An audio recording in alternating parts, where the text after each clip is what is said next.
même nan, li pa pleve. Kiava! Oh, maman!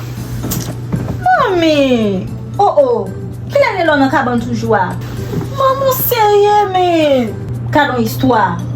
Ou konan ki la m'dormi yon soir? Pas besoin konnen. Ki l'année là, vin ou li mon lumière nan jem ou rêve. Ah, mami...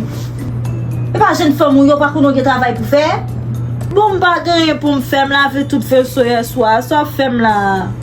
Ou de lave vaisseau hier soir. Sel vaisseau gen pou lave. 5h di matin liye leve. Jen fèm pa konon retman raban. Oh. Ah? Kom si m'dan de chipe.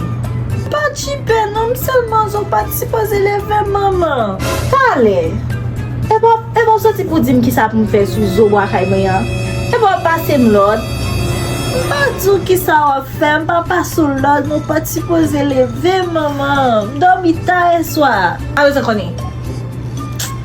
Mais qui va chiper? Pas chiper! Mais qui va chiper? Ay, maman, non!